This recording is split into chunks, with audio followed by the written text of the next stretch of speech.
Hey, welcome back to the No Comfort Zone. I mentioned on my last podcast that I was going to start bringing people up that have gone through adversity and now what I would believe would be successful on the other side of that adversity and how they used adversity to become successful. I'll see you on the inside. Welcome. Attention, please. Welcome aboard. Welcome to the No Comfort Zone podcast. It's time to get out of your comfort zone and live on purpose. Broadcasting to the world from Rockford, Illinois. This is your wake-up call. Warning. You are the solutions to all your problems. Stop thinking average. Become the hero version of yourself. Every day, every time, without fail, no exceptions. It all matters. You've entered the No Comfort Zone. It's time for a reality check. So on my last podcast, I was talking about, as I always do, about adversity and how if you really want to truly get out of your comfort zone, you're going to have to find those things that maybe have held you back before in the past, or the reasons why you do what you do. And I had told you, I've mentioned this a few times in the podcast, that I'm going to start bringing people that I've ran into in my life that have actually inspired me, that I've worked with, that have actually gotten to a point in their life where I truly believe that they're living on purpose. And that person today is no other than Steve Brown. Steve Brown, what's happening? What's going on, Dan? I'm excited to be here, man. Very excited. I've been listening to, I've known you for a long time now, and I've been listening to you, and I'm super excited to be a part of this. Cool. You've been pushing to get me on this, an interview type for a while, and really not even for the benefit of promoting what you do with watch repairs and selling vintage watches, which is truly what your passion is. But more importantly, you wanted me to do this so that I would get out of my comfort zone and start interviewing people. So I thought that was super motivating. And here, let me say this to the people out there listening. Here's a text message that I got from Steve roughly 3 weeks ago. And here it is. Here's one of many, Steve. Man, it's so crazy when you finally crack the code to life. I've got a lot of personal growth to do still, but man, every motivational speaker, yourself included, thank you very much, is right. You literally just say you're going to do something, do it, and it works. It's nuts. It's easy once you figured it out. This is what I want to talk about. Dude, I lived in a car and I showered at a public marina 11 years ago. And then you said some very kind things about thank me. I know it sounds crazy, but you're just so pumped up right now. And that's really what motivated me to say, okay, let's make the time. Let's talk to Steve. Let's hear what Steve has to say and kind of go through your journey. Every journey starts with some sort of a dream or a desire.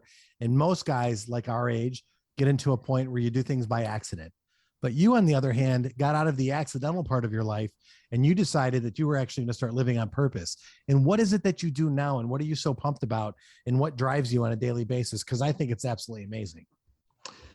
Wow. So what do we do now? It's way different than what I used to do. But what we do now is so I say we, my girlfriend and I / partner, we have a company called secondhandhorology.com. Horology is is HOROLOGY, and what horology is the study of timekeeping and timekeeping instruments. So it's kind of a play on words. So secondhand, all watches, not all, but most have second hands, right? And then secondhand means pre-owned. So what has been like, man, I would say a passion of mine for about 15, maybe 17 years now, really was I got interested in vintage watches. And really accidentally, because I thought I really wanted a nice watch, right? So I wanted for some reason in my mind, like a Movado Museum quartz watch was like, that was a sign of success. Like if I was able to get one and purchase one, then like I had made it. And the more I learned about them, the more like, and I'm not knocking the brand is fine. There's nothing wrong with them. But the more I became enamored with what I remembered from my childhood. My grandfather was actually a horologist. He was a went through a training program at Bradley University in Peoria, Illinois, and he was a certified watchmaker, and that was a very valuable skill back in the Korean War. So he was not recruited, but he's drafted by the Army, and he repaired watches in the field for a while, but also he became kind of I don't know what the proper terminology is, an artillery specialist. I'm not sure. He basically repaired guns, right? Because a lot of the same machining techniques you use on a larger scale to repair guns in the battlefield. I did not know that. Okay. Yep. So long story short, I grew up kind of going over to his basement and seeing a lot of really beautiful stuff, some of which were weapons, some of which were watches. And he would never, ever let me go to his watch bench. I could go to it, I could walk to it, but my goodness, I could not touch anything on it, right? Because it was delicate and I just stay away. But I remember seeing these beautiful pocket watches, because he was a pocket watch guy more than anything. I remember seeing these beautiful pocket watches opened up, and like, just, when you look at a pocket watch, it's okay. When you open it up, there's so much beauty and detail, and there's a living thing inside of it, right? There's a mechanical object that beats back and forth, and that's it's the balance wheel. And that's like when you look at a watch today, like a wristwatch, and somebody has a display back on it, and you look at that piece that moves back and forth, that's the balance wheel, and it's the heart and soul of a watch, right? It's where all the magic and the regulation happens. But there's many other pieces, but that's what kind of draws your eye to it. So I remembered seeing that, and I get to thinking, a quartz watch is a battery powered watch. It doesn't have that. So I started researching higher end watches, modern watches. And at that point in time, I definitely could not afford to go out and spend, $10,000, $12,000 on, an Omega that I wanted. But what I did know is that vintage watches worked very much the same way. And I really started to buy them, and I met a local man named Jeff Crawford, who was my repair guy. And long story short, I bought a lot of watches, and I sent them over to Jeff's house to have them repaired, and I got tired of paying Jeff. So I bought some tools and some books, and I started working on them very unsuccessfully at first. And the rest, as they say, is history. Jeff became my mentor. And so before I started the business, I was doing it as a hobbyist, and to varying degrees of success. But, that was kind of the start of it. So I started collecting, and got to the point where my collection was maybe a little bit out of control. There's an Instagram photo where I said, I captioned it, "Maybe I have a problem." And in that video, or in that photograph, I believe there are 9 watches, let's say. And like, in my mind, I thought, holy smokes, that's a lot of watches. Like, and they were nice watches. Like, who has 9 watches? That's crazy. Well, it spiraled from there. And so when I met, around the point in my time when I met you, I was starting to collect a little bit more, and I was fortunate enough to find, I'd been hunting it for a decade. I was fortunate enough to walk into a pawn shop, actually, and find an Omega Seamaster Planet Ocean. Love that watch. Yep, beautiful watch. And my jaw just dropped, hit the floor, and I didn't know how I was going to pay for it. I had a watch on my hand that was pretty nice, and I took it off and I handed it to the guy, and I said, "This and cash. How much cash do I need?" And I walked out that night with a Speedmaster Planet Ocean, and I worked to work the next day. And that was kind of my beginning of my foray into the higher end watch world.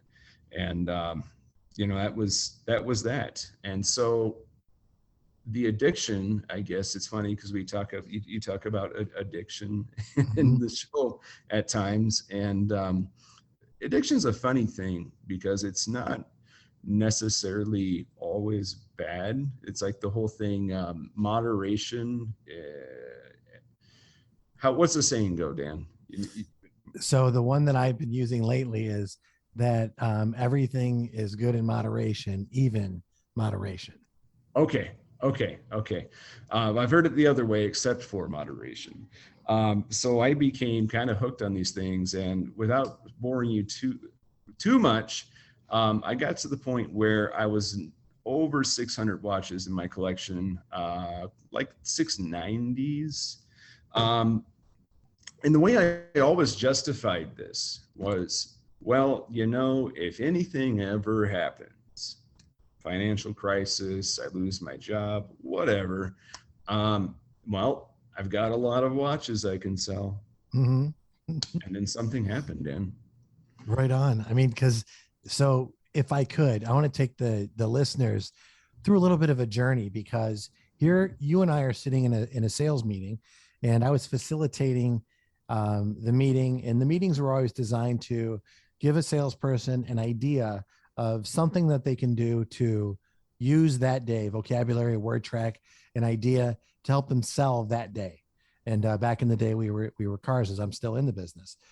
And those were the intentions. And I found these different YouTube motivational videos, and I saw one that really inspired me the night before. And I was looking for content for the meeting, because I'll play a blurb and then I'll talk about what I want to talk about. I'll feed off of that YouTube video. And it's been very successful in my career. I've been doing it for years. And so, you get that inspiration level up and you teach somebody something. Well, you came up afterwards and you were like, hey, like, I'm out. Like, what do you mean? And talk about that for a minute, because I think that people really need to hear the initial part of your journey, because I'm going to take people through the middle and the ending of the journey and where we're at today. So tell me about that. So I was in the car business before I met Dan, and I did okay before I moved up here. I did okay. I was a salesperson, and then I ended up being an internet sales manager for a fairly, I would say, mid-size, but not small. We're not talking a mom and pop lot. This is a 4-store organization. I was the internet sales manager for that department, and I had a good path going. And the next step to that was actually that I was going to be trained to go into the finance office. And what we haven't talked about is that I was actually divorced and a father of 2, and I had 2 young girls at that point in time, and their mother moved back to her hometown, which is in Northern Illinois. And I was doing this crazy journey, like every other weekend, driving up to halfway to Rockford, picking up the kids, driving back, and then it's on a Friday night, so hanging out till like 11 or 12 o'clock at night, dropping them off in the car or dropping them off at home, and then we would go have like a Lady Gaga dance party or something crazy just to have some fun, and then put them to bed and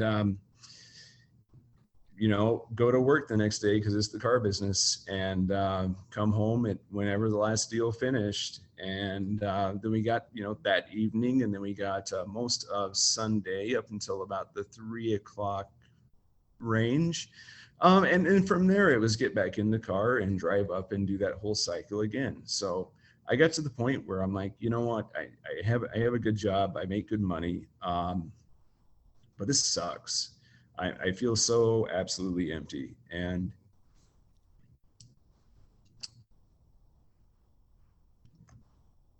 it was tough. And so I made this decision to move up north, and I moved up with not much. And I got hired at this other small dealership as an internet sales manager. And I got there and it just kind of didn't feel right. And then I found out that there was the GM of the store basically had no control over his staff, and they were upset that there was going to be an internet sales manager instead of them handing out leads and then not following up on them properly and all this, that, and the other. So the position that I actually got hired for just disappeared. And I'm like, well, that doesn't work. So I got in my car and I drove around Rockford. And if I'm rambling too much, let me know. No, man, this is great. I got in my car and I drove around Rockford, and I looked at every car dealership that was there, and I said, I think this is the one I want to work at. And I liked the inventory, and I parked at a restaurant. There's a restaurant across the street called Green Fire. And I parked in that restaurant, and I Googled the phone number to that store. And I asked if I could speak to a hiring manager. And I did. I got put into contact with you, and I asked, "Are you guys hiring?" And I said, "Here's who I am. Here's what I know. Here's my background. Here's why I'm here. Are you hiring?" And you said, "No. But when can you come in and talk to me?" I said, "Well, in about 5 minutes or less, because I'm across the street in Green Fire parking lot." And so that was it. So I came across the street and I met you. And from there, you were my general sales manager, and I respected that a lot. But I liked you a lot as a person, and not just because oh, you're a cool guy, but because you always had some sort of insight, and you if I was facing a challenge with a customer or another manager or something of that nature, I could come to you and you would have this insight. And I remember many times just walking around the dealership, while we were doing inventory check, floor planning or whatnot, and we would just hang out and we would talk about life. And I learned a lot about coaching other people that I used later in life from you. But this particular day, we're sitting in the Saturday morning sales meeting, and I think there might have been some donuts there or something, I don't know, but I'm drinking coffee and I'm watching this, and you say, "I have this video and it's it's really inspirational, and I think you guys are going to get a lot out of it." And it is a video called Jump by Steve Harvey. You can look it up on YouTube and you can find it. And I'm watching this video, and this guy's talking about how your true purpose is out there, and you need to live on purpose, and you need to live with passion. And in order for you to be truly happy and truly successful and to be able to go to bed at night and feel accomplished, you got to jump, and you got to jump off the cliff, and you got to trust that your parachute is going to open, right? And at first, it's not going to open. You're going to hit the edge of the mountain, and you're going to get cut up by rocks, and you're going to get battered and beaten and bloodied.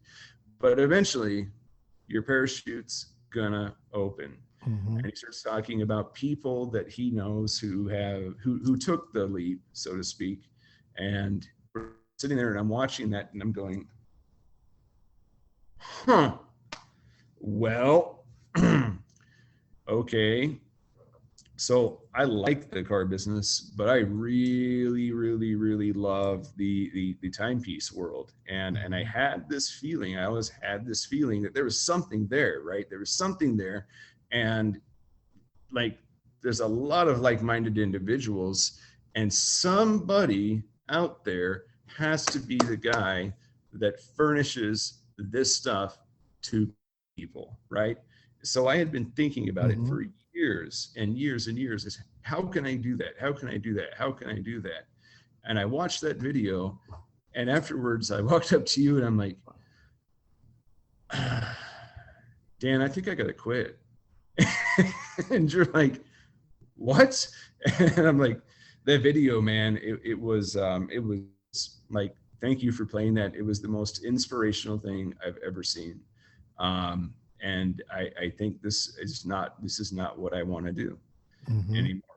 And you said, well, what do you want to do? And I kind of told you, and you said, well, you know, you did your damn thing, and you kept me on, and I'm thankful for that, because I don't think I was ready yet, but that planted a seed, and it planted a seed incredibly deeply, and I just would think about it, and sometimes at night, like I would sit at home alone in my bathroom, imagine that, and I would get on my phone and I would just watch that video just over and over and over again.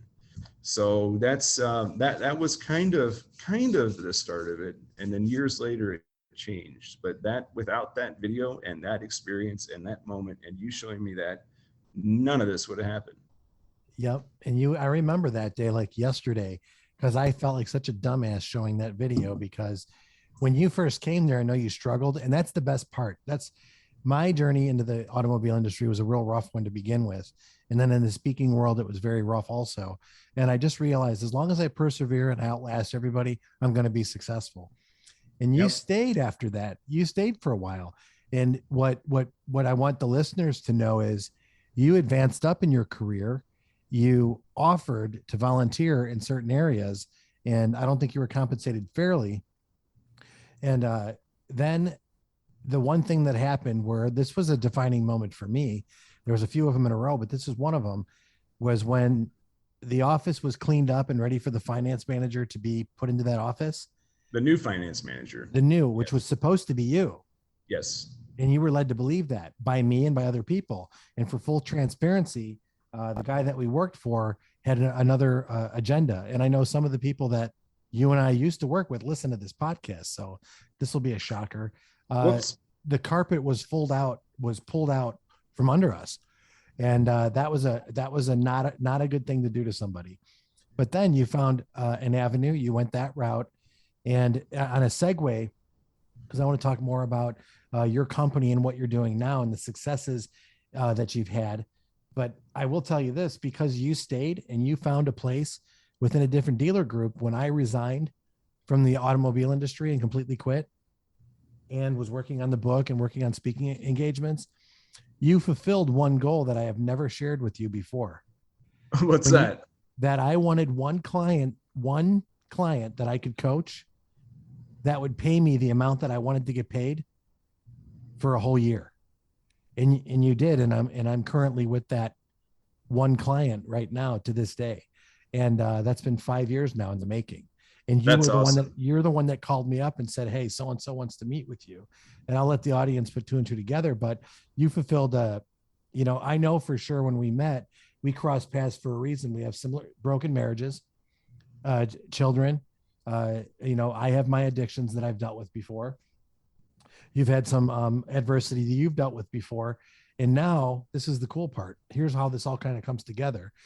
You kind of told me the story. And then your partner and girlfriend, she told me the other part of the story when you and I were doing the book, which we should probably do again, the Think and Grow Rich Mastermind. Yes. There was a time, a threshold when there was no turning back.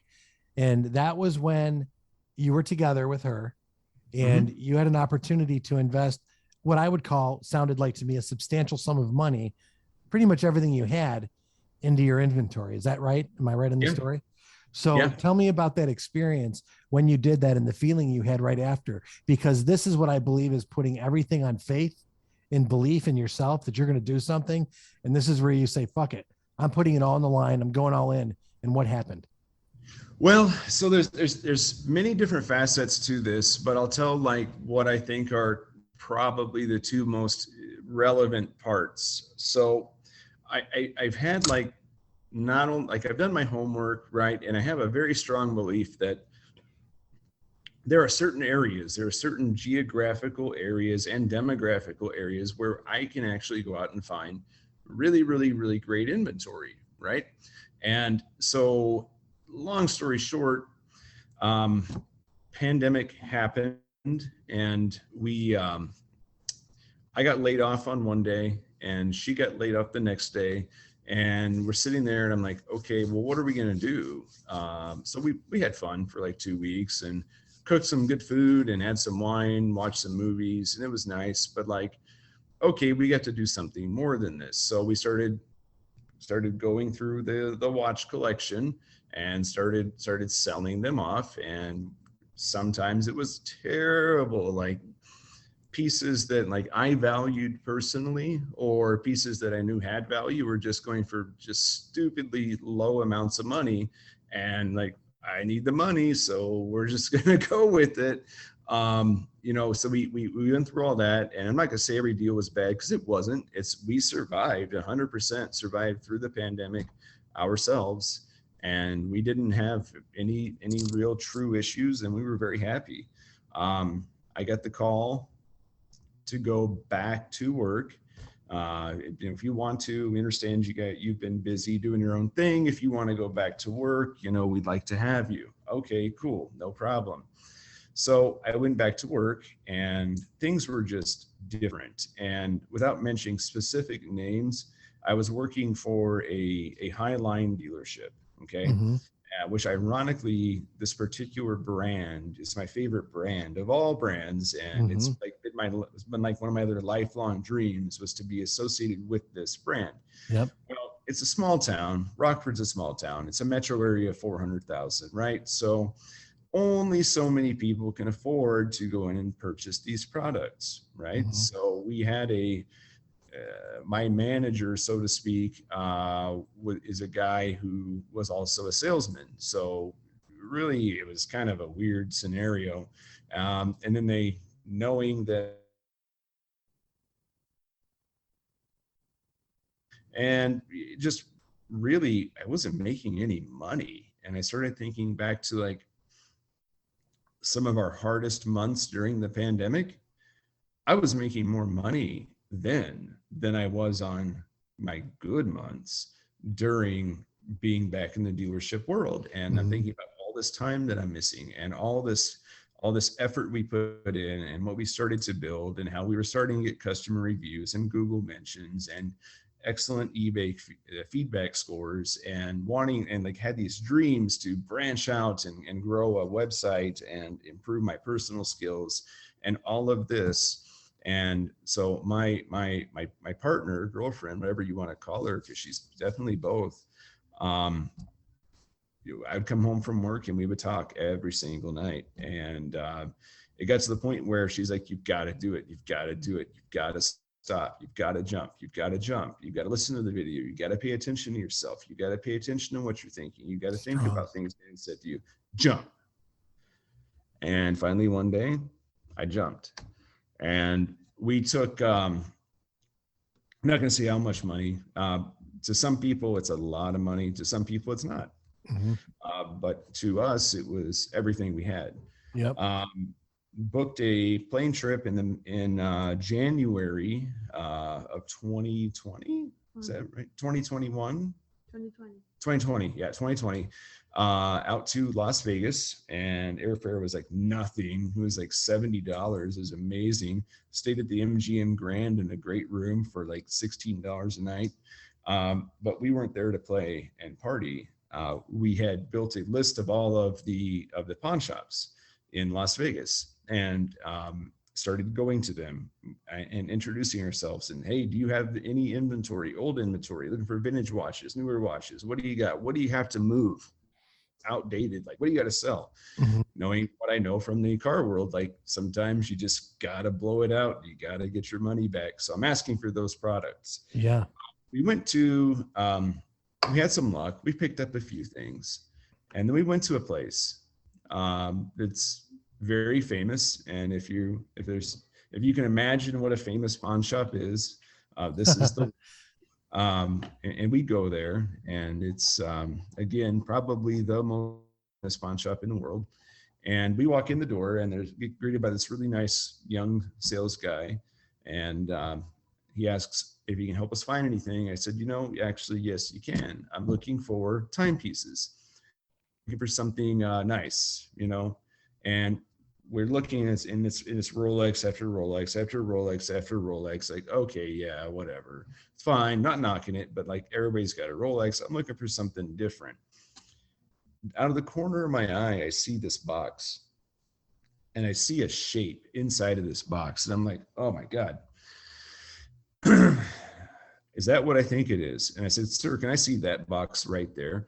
And as it gets closer, I know it's exactly what I think it is. And it's watch is made by, and some people will make fun of me for this. In America, we call it Jaeger-LeCoultre. In Switzerland and France, they call it Jaeger-LeCoultre. But they're a very high-end watch manufacturer. But not only was it a high-end watch, it was a very rare one.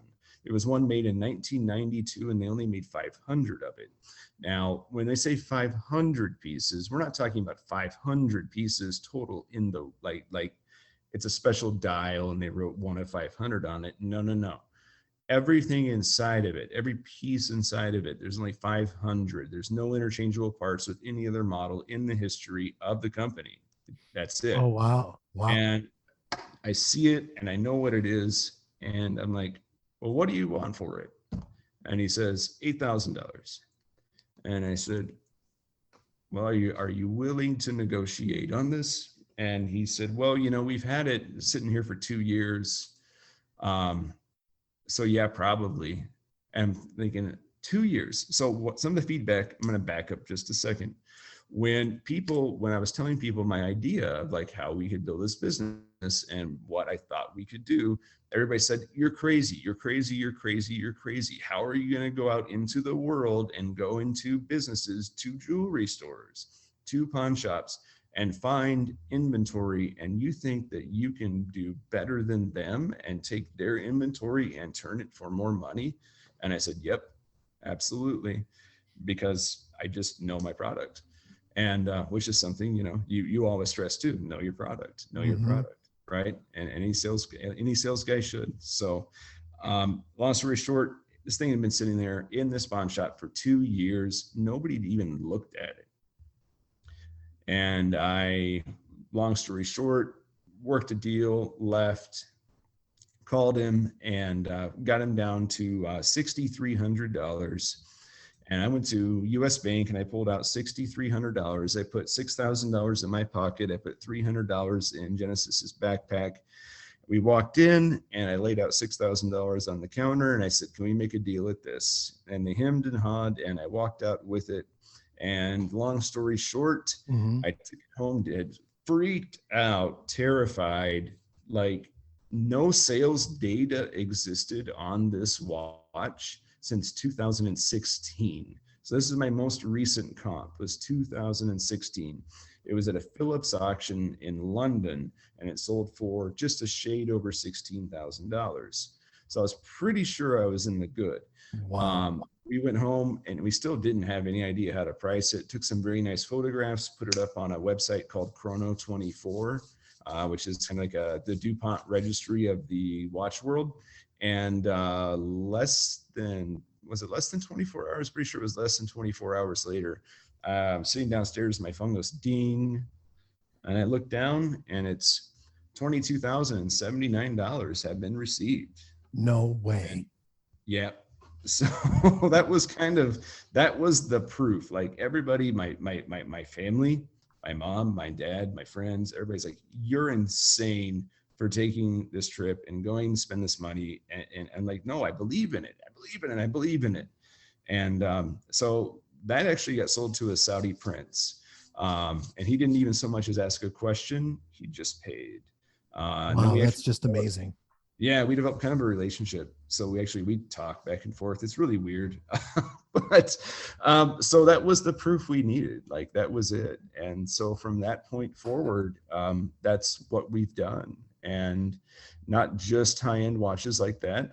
We take a lot of pride in taking old watches, like maybe your grandfather wore, like from 1940, and taking it and completely rebuilding it and restoring it and bringing it back to its former glory.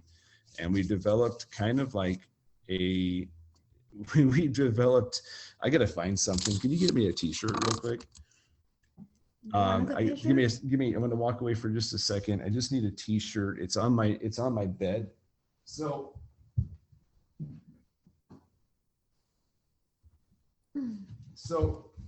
Hennessy is she's Venezuelan, speaks fluent English, but she also speaks Spanish, of course. So some of her words don't always come out quite the way they were intended.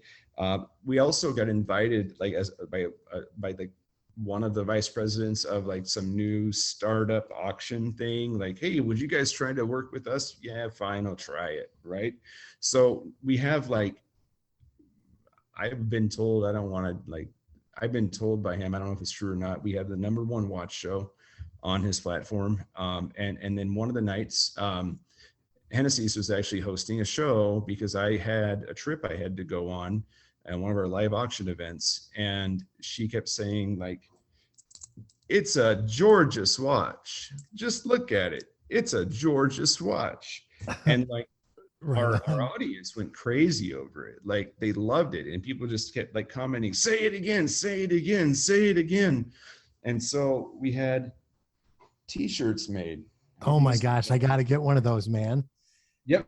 I have to have one of those. You can definitely have one. Right on. We have plain ones, and then we have it's a Georges watch, right? Cool. So we wore them like for 1 week as a joke. And like last night we went live for 6 freaking hours. We were live and I almost ran out of inventory. It's just insane. And people were like fighting over who got to get a t-shirt. Like, well, can I buy one? Can I buy one? So no, we just gave them away. We just did raffles and gave them away. So now we Say goodbye. Want more of the No Comfort Zone? You can follow Dan on Instagram and Twitter at No Comfort Zone 1. Bye. Or on the web at thenocomfortzone.com. Bye-bye. Bye-bye. Thanks for listening to the No Comfort Zone podcast. Bye-bye. Bye-bye.